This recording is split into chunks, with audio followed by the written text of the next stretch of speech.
Time.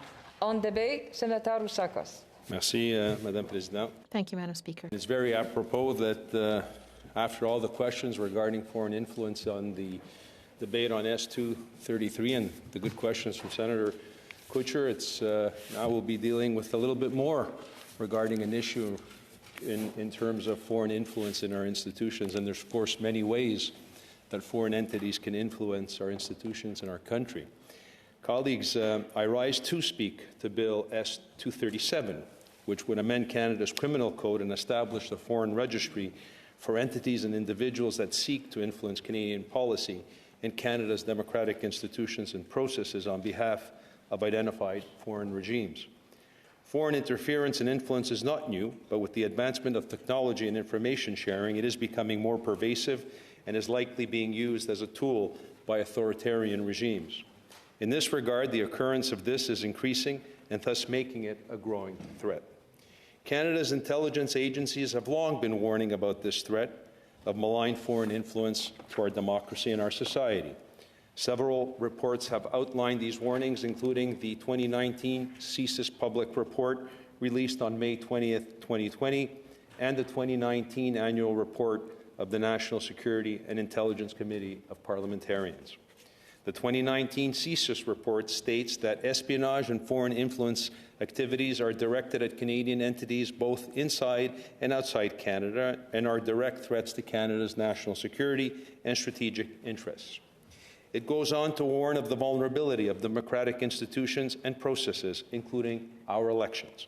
Furthermore, according to an issues note prepared for March 24, 2021 committee appearance by Minister of Public Safety Bill Blair, and I quote him, "Through its mandate to investigate threats to security of Canada, CSIS has seen multiple instances of foreign states targeting Canadian institutions and communities. The scope of potential foreign interference activities can be broad, encompassing a range of techniques that are familiar to intelligence agencies. These include human intelligence operations, the use of state-sponsored or foreign influence media, and the use of sophisticated cyber tools." End of quote. Colleagues, we have all witnessed and many of us have voiced concerns about the impacts of foreign interference and influence on our democracy and our foreign and domestic policy. This is not a partisan issue. On the contrary, and the truth is, if we don't start addressing it in a meaningful way, it will absolutely erode public trust in our elected officials and our processes and institutions. I know there certainly was a lot of talk about foreign involvement in the recent Freedom Convoy, in particular about foreign financing, something that was actually not borne out during committee hearings in the other place. Some have also expressed concern about foreign involvement and funding of other protests, including all manner of illegal blockades in Canada. Leaving aside the particular political agendas of different activist groups, I know from the tweets and public statements of many of my colleagues, the issues of foreign interference and influence concerns you as much as it does those of us on this side of the chamber.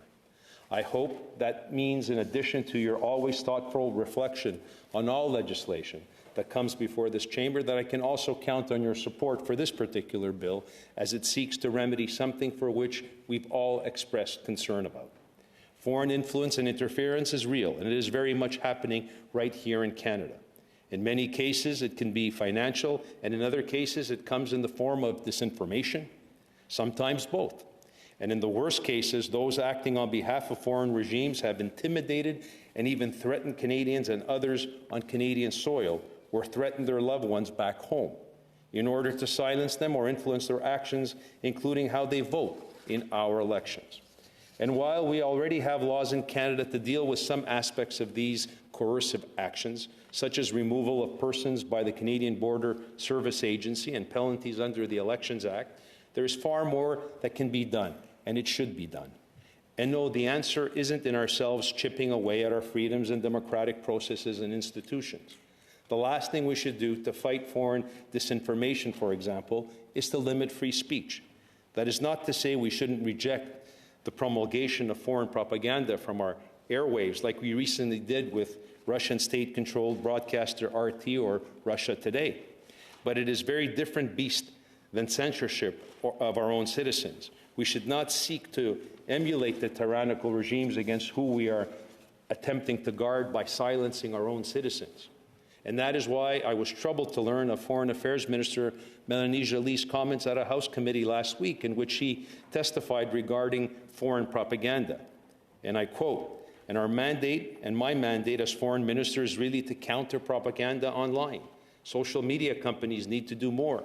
They need to make sure that they recognize that states have jurisdictions over them, that they're not technological platforms, that they're content producers.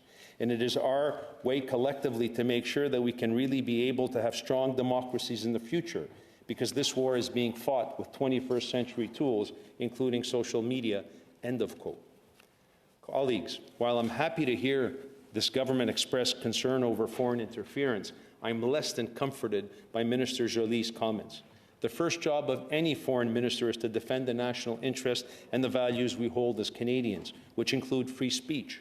So I repeat, the answer to combating foreign interference isn't to censor our own citizens.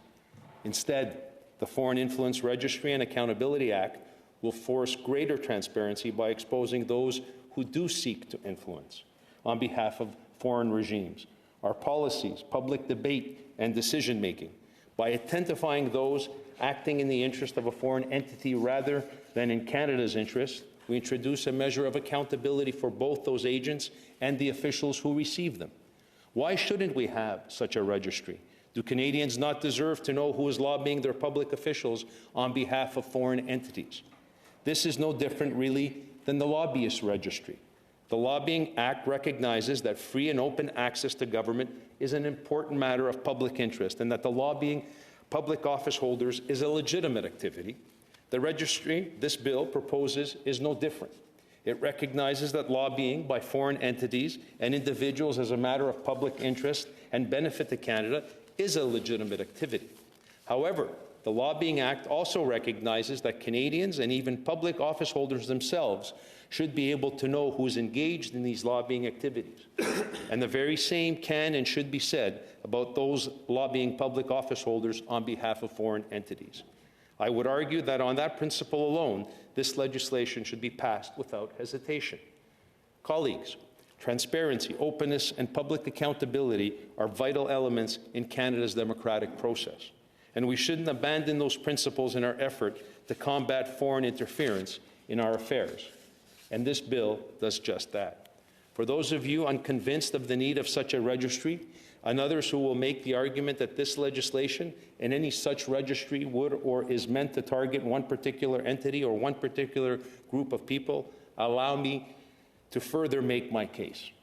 From the Government of Canada's own website, again from that issue's note prepared for Prime Minister Justin Trudeau's Minister of Public Safety, Bill Blair's appearance at committee, and I quote, "Threat to Canada's national security, such as foreign interference and espionage, can harm multiple areas of our society. They can have impacts on our democracy processes, our economic prosperity, our critical infrastructure, and even members of our communities." It goes on to say, "CSIS has observed persistent and sophisticated state-sponsored threat activity for many years now, and they continue to see a rise in frequency and sophistication of this threat activity," end of quote. This note, available to read on the Government of Canada Public Safety website, goes on to describe the nature of the activities. And I quote, "Canada has observed state sponsorship information manipulation employed by certain regimes aimed at reshaping or undermining the rules-based international order. These states are manipulating information, including employing disinformation, to sow doubt, discredit democratic responses, and erode confidence in values of democracy and human rights. It is important to note that this information originating from anywhere in the world can have serious consequences, including threats to the safety and security of Canadians, erosion of our trust in our democratic institutions, and confusion about government policy and notices. State-sponsored disinformation campaigns are an example of foreign interference," end of quote. Honourable colleagues, some of that was in reference to our response to COVID-19, but CSIS does equally warn of the threat more broadly.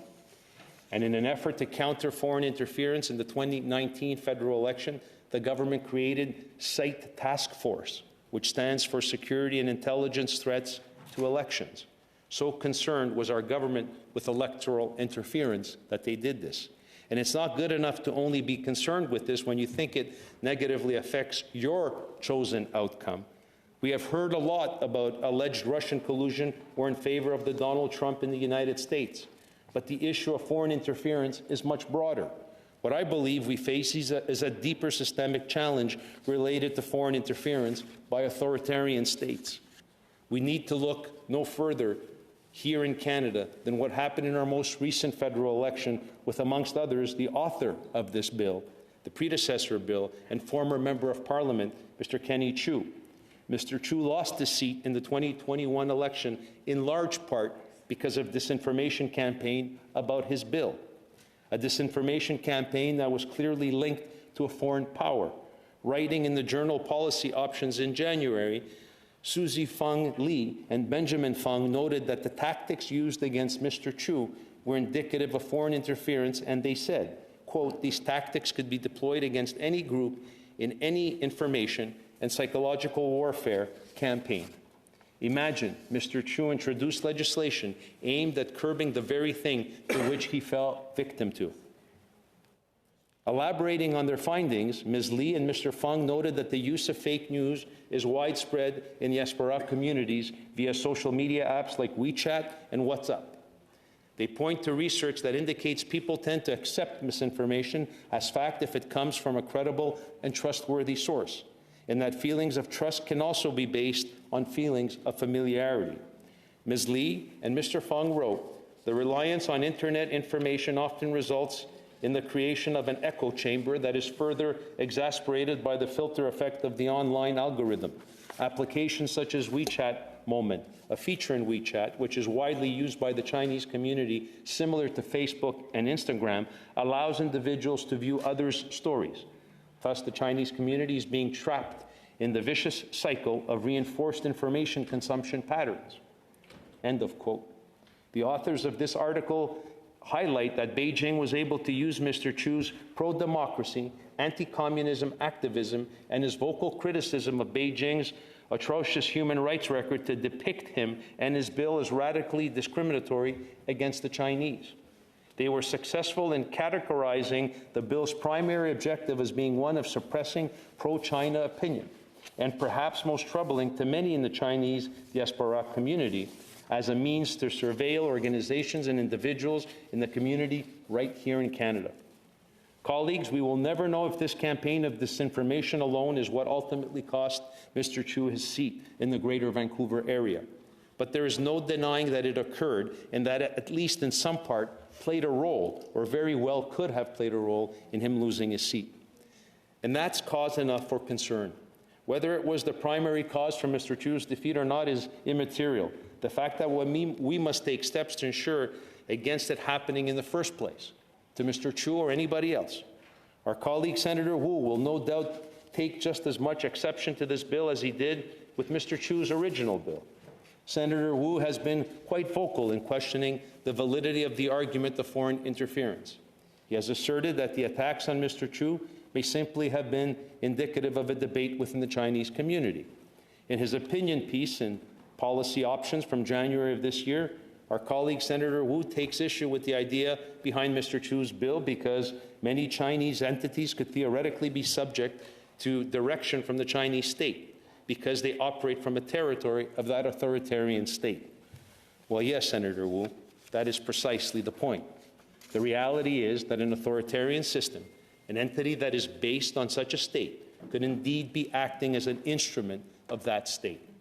In my view, just because the investigation and the management of this problem is complicated by the web of influence and control that an authoritarian state possesses, does not mean that we should not take action to protect ourselves. I would argue that regardless of the challenges, is that it is imperative that we take action. And no, that does not mean that Mr. Chiu's legislation or mine is an attempt to single out any one group of people. And I think it is highly irresponsible and dangerous for anyone, much less a holder of high public office, to make such a claim. An example of the disinformation campaign that was perpetrated on Mr. Chiu comes from a WeChat post claiming that his bill's predecessor of this bill's predecessor would have had extremely negative consequences for immigrants from mainland China. It claimed, quite obviously falsely, that the bill would automatically harm economic, cultural, and technological exchanges between Canada and China. The Post goes on to claim that because the bill was undoubtedly targeting mainland Chinese associations, perhaps the most egregious of the claims about this bill was that the bill aims to control and monitor mainland China's speech and behavior. Colleagues, that's just ludicrous and ridiculous. I think all of us here can understand just how ridiculous it is. Unfortunately, Senator Wu reiterated and attempted to further legitimize this false narrative in his opinion piece, going so far as to suggest that exchanges between a Canadian member of a Chinese cultural group and a senator may be subject to a registry. Colleagues, that is an absolute misrepresentation of the purpose of this bill, and also a misrepresentation as to what a registry would look like in practice. This bill is not attempting to target or single out China or Canada's Chinese diaspora. Far from it. What this bill is about is understanding the nature of foreign involvement and potential interference by authoritarian regimes in Canada. I believe that we must take the steps needed to try to better understand and address the challenges represented by such entities in our nation. Nobody, least of all yours truly, is suggesting that foreign interference in our democratic institutions, policies, and processes is limited to just one actor. Far from it. The communist regime of China is just one example of that state that are most certainly engaged in such practices. It's well known, it's understood, it's accepted, recognized. I've also mentioned Russia. We can't observe what occurred in the United States and then claim we're somehow immune to the same influence and interference. In the lead up to Russia's invasion of Ukraine, there is no question that information warfare played a key part in Russia's state strategy. Part of that campaign has been to manipulate and shape international opinion. In this regard, we need to understand that Russia's intervention in Ukraine did not begin in 2022. It began years earlier, and Russia's parallel disinformation campaign has been an integral element of Russia's state strategy. And if we're speaking about Russia, we must also consider Iran. According to a study out of Simon Fraser University School of Communication, Russia and Iran appear to have been the most active in targeting Canada with disinformation. Simon Fraser professor Ahmed Al-Rawi bases his arguments to this effect on analysis he has carried out of tweets identified by Twitter as coming from Russian and Iranian state actors. These were posted between 2010 and 2019. Professor Al-Rawi calls the campaign of disinformation repeated and systemic. In a Toronto Star article last year discussing the study, Professor Al-Rawi said that he had seen tweets by Iranian trolls written in French falsely linking former Prime Minister Stephen Harper to ISIS ahead of the 2019 election. He'd also seen Russian trolls falsely suggesting that the man who killed 6 people in a Quebec City mosque in 2017 is innocent. Then there are the memes of Justin Trudeau, hundreds of them. The Star points out memes that the author points out are sexist and include photoshopped images of our Prime Minister wearing headscarves paired with Islamophobic messages. Professor Al-Rawi calls this micro-targeting that has the objective of sowing division in Canadian society and mobilizing certain groups. In some instances, these tweets promote certain positions about events that were happening outside Canada, including as early as in 2014 at the time of Russia's annexation of Crimea. We continue to see such campaigns now related to disinformation around the invasion of Ukraine. This is not a partisan issue, colleagues. This is a matter that should be of grave concern for all of us as parliamentarians and as Canadians. And it's not just disinformation with which we need to be concerned. Members of various diaspora communities right here in Canada have anecdotal evidence of overt threats and attempts to intimidate being carried out within their own communities. The objective has been to attempt to dissuade people from voting or from speaking out against the regime or being activists, which we take for granted in our democracy. Canadians are often threatened right here, not only with their own safety, but also with the safety of their loved ones back home in order to achieve the desired effects. If there are activists for human rights, they are told that if they continue to speak out, their parents or a brother or a sister back home will pay the price. And these aren't idle threats, colleagues. Often the message is delivered or reinforced through a phone call with their loved one who may have just received a visit from authorities. Ruki Turdush, a Canadian Uyghur activist, described Chinese police making videos of their visits, which could then be played for their Canadian relatives. And then they're not even covert about it anymore. They're very overt, as we recently saw the threats against the chief executive of Hong Kong Watch, Benedict Rogers. Using the draconian national security law, Mr. Rogers was threatened with a large fine and imprisonment by Chinese authorities because his activism against the communist regime and standing up for the people of Hong Kong. If they're that brazen with someone who has such a high public office, colleague, imagine the tactics and threats they will employ against others. Other countries engage in similar practices. Take the case of Javid Soleimani. Mr. Soleimani's wife was among the 85 Canadian citizens and permanent residents who were murdered on January 8, 2020 by the Iranian Revolutionary Guard when they indiscriminately and unapologetically shut down Ukraine Airlines flight PS 752. After speaking out about the murder of his wife and so many others by the IRGC, Mr. Soleimani started receiving messages stating that the IRGC was aware of his activities and they would target him anywhere, and that he would have been, must be careful. Imagine facing those kind of threats and intimidations on Canadian soil. Mr. Soleimani reported the incidents to the police, but says that not enough has been done to alleviate the growing fears of Iranian Canadians. Mr. Soleimani told the media conference in late 2020, and I quote, "One day Canada was the safest place for all of us to live, but currently it's not all that safe." End of quote. From that same press conference, a Canadian press detailed the story of Shimi Lamo, a University of Toronto student who recalled a harrowing tale of harassment to which she was subject when she ran for student government in 2019. Ms. Lamo spoke of the thousands of messages she received that included threats of rape and murder directed at her and her loved ones.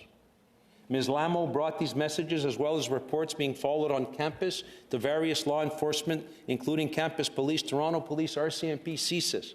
But ultimately, as Ms. Lamo stated, "I still do not have a physical piece of paper that says, here's a report that we did, or here's the information on the people that have been threatening to kill you on Canadian soil."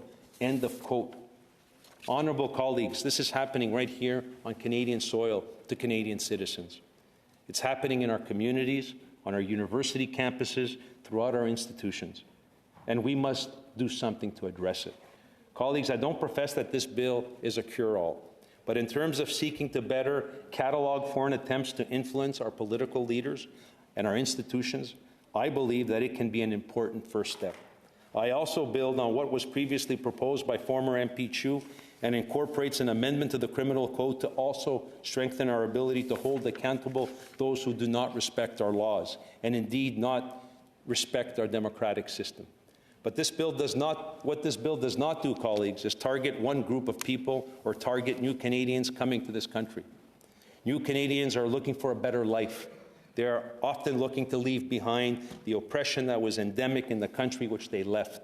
They're looking to ensure that the oppression they left behind does not follow them to these shores. In that regard, this bill seeks to ensure that everyone in Canada can pursue their dreams and live their lives free from threats and free from intimidation. This bill has widespread support from Canadians. A Nanos poll conducted last year showed that 88% of Canadians surveyed supported the passage of a Foreign Agent Registration Act to combat foreign influence. The call for foreign agent registry also comes from a wide array of civil society, community groups, including Canada Hong Kong Link, Central Eastern European Council of Canada, Saskatchewan Stands with Hong Kong, Uyghur Rights Advocacy Project, Vancouver Society in Support of Democratic Movement, and the Council of Iranian Canadians. Colleagues, at a time when all the world's democracies face an unprecedented threat, Canada must take firm measures similar to the legislation that has already been enacted by many of our democracies and allies, such as Australia and the United States. This bill will provide transparency It will give us an important tool to better protect our democratic order against the attempts being made to potentially subvert that same order. I strongly urge you to support this bill in order to strengthen or protect our democracy and to protect our democratic institutions and to protect freedom and to protect democracy. Thank you, colleagues.